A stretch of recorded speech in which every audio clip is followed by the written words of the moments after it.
नमस्कार। आज का दिन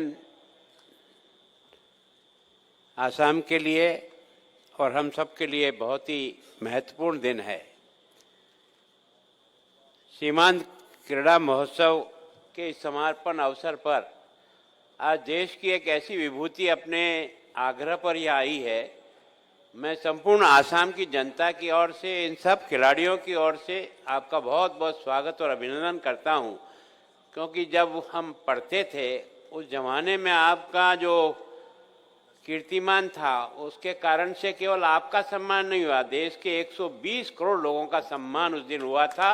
उसके कारण से हम बहुत आनंद का अनुभव करते हैं कि वास्तव में आपने जिस प्रयत्नपूर्वक और आपने हमारे छोटे से आग्रह पर इस कार्यक्रम में उपस्थित होकर के इन सब बच्चों को आशीर्वाद दिया, उसके लिए मैं आपका आसाम की तरफ से बहुत बहुत अभिनंदन करता हूं। हमारा सौभाग्य है कि इस सीमांत चेतना मंच के द्वारा आयोजित इस क्रीड़ा महोत्सव के समापन के अवसर पर हमारे सहयोगी जो हमेशा हमारा साथ देकर के हमको आगे बढ़ाने का काम करते हैं, मैं भी एक तरह से आज जरूर महामहिम हूं पर आपका ही एक हिस्सा हूं, और इसके कारण से मैं हंस फाउंडेशन के संजीव कपूर जी को और उनकी पूरी टीम को और आपके पूरे लोगों को मैं अभिनंदन करता हूं कि आपने हमारे इस सीमांत चेतना मंच के इस कार्यक्रम को इस ऊंचाई तक पहुंचाने में जो सहयोग किया है हर साल हर मदद, मैं आपका बहुत बहुत अभिनंदन करता हूं। मैं चूंकि अपना आपको इसका हिस्सा मानता हूं, इसलिए मुझे आपका भी सम्मान करने का अधिकार है, गवर्नर के नाते नहीं है, लेकिन मैं भी इस संगठन से प्रारंभ से जुड़ा हुआ हूं। मैं इसी में पला हूं, पसा हूं, बड़ा हुआ हूं, और इसके कारण से मैं निश्चित रूप से असम सरकार के निदेशक प्रदीप जी का भी बहुत बहुत स्वागत और अभिनंदन करता हूं। हमारे इस पूर्वोत्तर के अध्यक्ष डॉक्टर प्रमिला जी का स्वागत करता हूं कि अध्यक्ष और सेवानिवृत्त आपको बहुत धन्यवाद देता हूं कि आपने जिस लाइन से छोड़ करके इस लाइन में आए हो, और वो भी आपने बहुत मजबूत पाया संभाला है। इस सीमांत चेतना मंच के द्वारा आपने इस देश सेवा के व्रत को जो आगे बढ़ाया है, और उसमें आपने वहाँ के लोगों को जोड़कर के जिस प्रकार से सीमा की सुरक्षा का कदम बढ़ाया है अपनी एक्टिविटीज़ के द्वारा, मैं सच में प्रदीप कुमार जी आपका भी बहुत बहुत अभिनंदन करता हूँ। आज मैं अभिनंदन करता हूं उन सब दानदाताओं को जो नीचे विराजे हुए हैं, जो हमारे आग्रह पर सहयोग करते हैं और हम ये सारे कार्यक्रम करते हैं। मैंने कहा ना, मैं महामहिम के नाते भाषण नहीं कर रहा हूं, मैं इसी संगठन का एक हिस्सा होने के नाते सम्मान कर रहा हूं कि आप सब लोगों के ये सहयोग से ही हमने इस यात्रा को आगे बढ़ाने का प्रयास किया है, और जिस पायदान पर आज हम हैं उसमें आपका सहयोग के लिए आपका बहुत बहुत अभिनंदन और स्वागत करता हूं।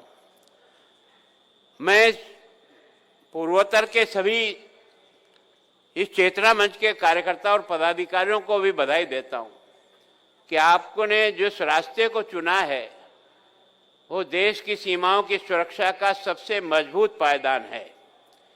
अगर देश की सीमा सुरक्षित है, देश सुरक्षित है।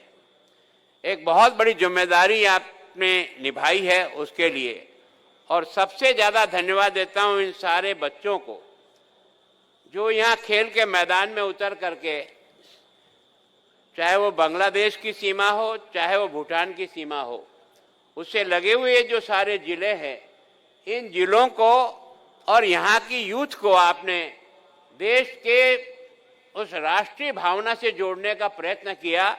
खेल के साथ साथ उनको देश की सुरक्षा का एहसास कराया, और उनकी मजबूती के साथ देश मजबूत रहेगा, इस बात को आगे बढ़ाने के लिए आपने ये विभिन्न कार्यक्रमों का जो आयोजन करते हैं, जैसा आपके पूर्वोत्तर के अध्यक्ष जी ने बताया कि हम साल में कई कार्यक्रम करते हैं, उसमें से एक कार्यक्रम जो है ना, आपने ये जो क्रीड़ा महोत्सव का लिया है, इसके लिए आपको बहुत धन्यवाद देता हूँ। जैसा मुझे आपने बताया कि आज तो ये 3 दिन का समापन कार्यक्रम हो रहा है, जहाँ बच्चों ने जो उपलब्धि हुई है उनका सम्मान भी होगा, और उसके साथ साथ सीमा के सारे लोगों को भी आपने एक मैसेज देने का प्रयास किया है कि अगर वास्तव में हम सब लोग सीमा की सुरक्षा की दृष्टि से राष्ट्र के प्रति समर्पित भाव से अपनी इस यूथ को अगर ठीक रास्ते पर ठीक दिशा में लगा दें तो निश्चित रूप से देश बहुत ही सुरक्षित और रहेगा। मीडिया के सभी भाइयों को भी मैं अभिनंदन करता हूं, बाकी सब जो बंधु यहाँ पधारे हैं उनका अभिनंदन करता हूं। मुझे जैसा बताया कि यह 3 दिन के कार्यक्रम में आपने लगभग 655 से भी अधिक बच्चों को यहाँ बुलाया है, और ये उन जिलों से है जो बॉर्डर के जिले हैं। आपने इनको तराशने के लिए जो प्रयत्न किया, पहले आपने डिस्ट्रिक्ट पे प्रतियोगिताएं कराई और वहाँ लगभग इन सारे डिस्ट्रिक्ट में आपने 7000 युवा भाइयों और बहनों को जोड़ करके इन खेल की प्रतिभाओं को निखारने का प्रयास किया। मैं सोचता हूँ पीटी उषा जी, वास्तव में हमारे पास टैलेंट तो गांव में बहुत है, लेकिन टैलेंट को ढूंढने वाला चाहिए। मैं इसलिए कह रहा हूं कि मैं उस आदिवासी क्षेत्र से आता हूं जो उदयपुर और उदयपुर का ट्राइबल एरिया है। ये जो लिम्बाराम नाम का जो धनुष विद्या का निपुण व्यक्ति जो ढूंढा है, ये हमारे संगठन वनवासी कल्याण परिषद ने इसी प्रकार का कार्यक्रम किया था, और उस कार्यक्रम में उस लिम्बाराम को जो बिल्कुल गांव से न बहुत पढ़ा लिखा न कुछ नहीं, लेकिन तीरंदाजी में वह परफेक्ट था, तो उसके कारण से उसको निखारने का प्रयास किया। उसके बाद डूंगरपुर से भी और कई बच्चों को निखारने का प्रयास किया। तो वास्तव में सबसे बड़ा जो काम है, टैलेंट बच्चे खिलाड़ी है, लेकिन बच्चों को ढूंढने का काम कोई करे तब। ये देश के प्रधानमंत्री जी की सोच को धन्यवाद देता हूं। मैं भी राजनीति में 45 साल से काम कर रहा हूं, सब सरकारों में काम किया, पक्ष और विपक्ष में, लेकिन कभी किसी ने इस बात का प्रयत्न नहीं किया कि अगर देश को वास्तव में डिसिप्लिन में लाना है, जाति भेद का नष्ट करना है, धर्म और जाति के आधार पर बटे हुए मुल्क को अगर एक करना है, तो उसे खेल के मैदान में ही किया जा सकता है, और कोई जगह नहीं है। ये खेल का मैदान न किसी की जात पूछता है, न किसी का धर्म पूछता है, न किसी की गरीबी और अमीरी को पूछता है। जो भी अच्छा खेलता है, देखने वाले सारी ऑडियंस उस बच्चे को सर पे उठाती है, क्योंकि उसी में भारत का सम्मान दिखाई देता है। ये जितनी प्रतिभाएं हम देखते हैं, ये देश को कितना आनंद का अनुभव हुआ इस बार जब हमने 107 मेडल प्राप्त किए थे।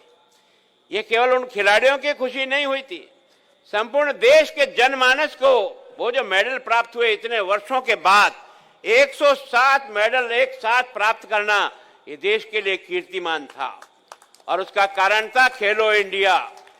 और हमारे यहाँ भी मुख्यमंत्री जी और हेमंत जी ने भी इस खेल पर बहुत पूरा ध्यान दिया है। जितना अच्छा इंफ्रास्ट्रक्चर, मैं राजस्थान का रहने वाला हूँ, हमारे पास नहीं है खेल का, वो इस आसाम में है, इस पूर्वांचल में है, और पूर्वांचल के बच्चों की कैपेसिटी भी बहुत कमाल की है। भगवान ने इनको शारीरिक दृष्टि से भी इतना सक्षम और अच्छा बनाया है, केवल तराशने की जरूरत है। मैं सोचता हूं कि यह जो प्रयत्न हुआ है, इस प्रयत्न के कारण से वास्तव में चेतना मंच का बहुत बहुत आभार।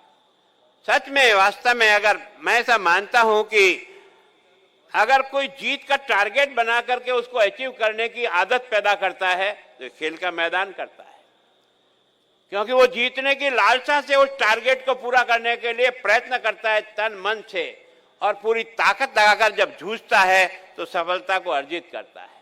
और जब खेलता है तो मैं नहीं खेलता है, हम खेलते हैं, इसमें से हम का भाव निकलता है। अगर वास्तव में देश को जोड़ने की ताकत कहीं है, डिसिप्लिन बनाने की कोई ताकत है, वो खेल का मैदान है। जितना इसको शक्तिशाली बनाएंगे उतना ही आगे बढ़ाएंगे। और फिर कॉलेज में खेल हो सकते हैं, यूनिवर्सिटी में खेल हो सकते हैं, पर ग्रामीण की जो प्रतिभाएं वहां रह गई है, उनको कौन तराशेगा, उनको कौन ढूंढेगा।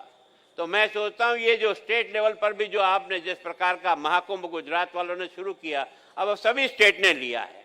अब राजस्थान में भी लाखों बच्चे जो है ना वो खेल के मैदान में आते हैं, विभिन्न प्रकार की अपनी प्रतिभाओं को दिखाने का प्रयास करते हैं। इसी में से आप देखो पीटी उषा ढूंढेंगे और इसी में से लिम्बा राम ढूंढेंगे। और वास्तव में इनके आधार पर जब हमारा देश ओलंपिक में अपना रिकॉर्ड बनाता है तो हम सब लोगों को आनंद की अनुभूति होती है। और मैं सोचता हूं कि व्यक्ति को अगर मानसिक दृष्टि से भी फिट करना है तो शारीरिक दृष्टि से फिट करिए। जब तक शारीरिक दृष्टि से व्यक्ति फिट नहीं होगा, मानसिक दृष्टि से फिट हो ही नहीं सकता।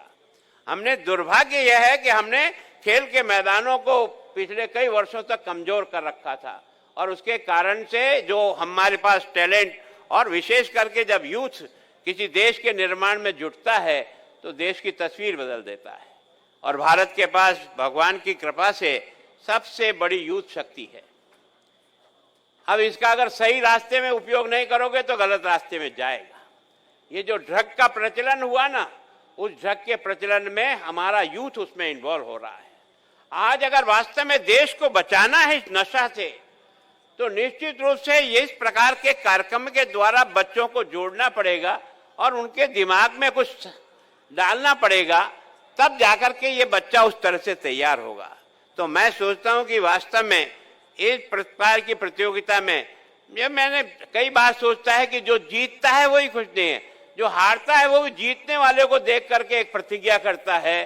कभी पीटी उषा ने भी ऐसी प्रतियोगिता में भाग लिया होगा, पहली बार गोल्ड मेडल नहीं मिला होगा, पर वहां से हारने के बाद भी लगा कि नहीं अगली बार इसको अचीव करूंगे, और उसके कारण से वो रेल के साथ में भी दौड़ने का अभ्यास किया ना, तो इस मानसिकता ने किया कि मैं इसको पार कर सकता हूं और मैं इसको ले सकता हूं। तो मैं सोचता हूं हमारे यहाँ तो खिलाड़ी कमाल के ही हैं। मैंने विकलांग भी किस प्रकार का गोल्ड मेडल लेते हैं, जब उनको गोल्ड मेडल लेते हुए दिखते हैं तो लगता है यार वास्तव में ईश्वर ने बहुत कुवत तो दी है, कुवत को तराशने वाला कोई कारीगर चाहिए। वो ये कारीगर हमारे सारे जितने एक्सपर्ट यहाँ बैठे हैं, टीम इंचार्ज बैठे हैं, ये जो टेक्नीशियन बैठे हैं, ये जो सारे लोग हैं, इन सब के सामूहिक एफर्ट से ये प्राप्ति होती है, केवल अकेले किसी एक व्यक्ति से कारण से नहीं होती है। तो मैं सोचता हूँ आप सब बंधुओं का भी जिन्होंने इन बच्चों को यहाँ तक पहुंचाया, इनमें से कई बच्चे तो ऐसे होंगे जिन्होंने गुवाहाटी पहली बार देखी होगी। और जब व्यक्ति नई जगह देखता है तो नई प्रेरणा लेके जाता है, और जब सामूहिक रहता है ना तो व्यक्ति के गुणों का विकास होता है कि सामूहिक जीवन कैसे बिताया जाता है। एक दूसरे को देखकर बहुत कुछ सीखा जाता है।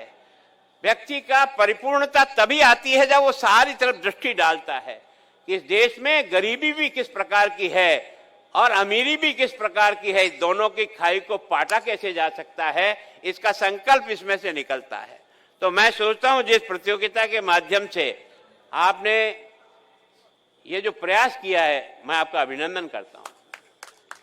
इसको कंटिन्यू करिए। और यहां जितने दानदाता बैठे हैं उनसे प्रार्थना है कि हमने और हमारे संगठन के द्वारा हमने राष्ट्र निर्माण का संकल्प लेकर के अपनी जिंदगी को यहां डाला है। न कोई लेने की इच्छा है, न कुछ सोचने की इच्छा है, केवल मेरे देश के सम्मान के साथ मेरा सम्मान है। देश आगे बढ़ेगा तो मैं आगे बढ़ूंगा, देश दुनिया में नंबर 1 बनेगा तो मैं नंबर 1 बनूंगा। पर बनाने के लिए केवल भाषण देने से काम नहीं चलेगा, उसको प्राप्त करने के लिए पूरी ताकत से जूझना पड़ेगा, लड़ना पड़ेगा। हर व्यक्ति उसमें योगदान देता है, हर बच्चा उसमें योगदान देता है। अकेला प्रधानमंत्री देश को नंबर 1 नहीं बना सकता है। वो बार बार एक बात का आग्रह करते हैं कि इस बारे में हम सब लोग सोचें और सभी फील्ड में से आगे बढ़ते हुए हम उसे प्राप्त करने का प्रयास करें। और आपने देखा होगा, अब तो भारत की कल्पना ये पीटी उषा ज्यादा जानती होगी कि हम ओलंपिक भारत में कराने के बारे में सोच रहे हैं कि हम ओलंपिक भारत में करा करके भी है ना दुनिया की प्रतिभाओं को भी देखें और हमारी प्रतिभाओं को तैयार करके उस मैदान में उतारें जहां हम दुनिया के नंबर 1 का गोल्ड मेडल लेने वाला देश बनकर खड़ा हो जाए। उस दिन हमको लगेगा कि वास्तव में हमने कुछ किया है। तो मैं सोचता हूं हम कर सकते हैं, है ना। ये हम सबके मन के ऊपर निर्भर करता है। कभी भी जीवन में कोई चीज बाधा नहीं बन सकती, न गरीबी बाधा बन सकती है, न झोंपड़ी बाधा बन सकती है। मन का निश्चय हो तो चाहे जिस टारगेट को छू सकते हैं। इसीलिए हमारे कहते हैं कि नर से नारायण बनने की ताकत अगर इसी मशीन में भगवान ने दी है, वो इस मशीन में दी ये जो मशीन सबकी बराबर है, पुर्जे सबके बराबर हैं, केवल पुर्जे का उपयोग करने वाला व्यक्ति किस तरह से पुर्जे का उपयोग करता है ये उस पर निर्भर करता है। तो मैं सोचता हूं इस संकल्प के साथ एक डिसिप्लिन देश बनेगा, सीमा सुरक्षित, देश सुरक्षित। और सीमा पर सबसे बड़ी जिम्मेदारी आप सब लोग जो सीमा पर रहते हैं, आपकी मजबूती के साथ हमारा देश मजबूत बनेगा। और इसलिए आपसे विशेष प्रार्थना है, इन विभिन्न प्रकार के छोटे मोटे कार्यक्रमों के द्वारा आप अपने वहां के नौजवानों को एक सही दिशा देकर देश निर्माण की यात्रा में सहयोगी बने। एक बार फिर मैं वास्तव में चेतना मंच को धन्यवाद देता हूं इस कार्यक्रम का और इसका सहयोग करने वाली आप सब टीम को, क्योंकि हमारे पास इतना पैसा कौड़ी नहीं रहता है। हम तो आप ही लोगों से सहयोग लेकर के इन कार्यक्रमों का आयोजन करते हैं।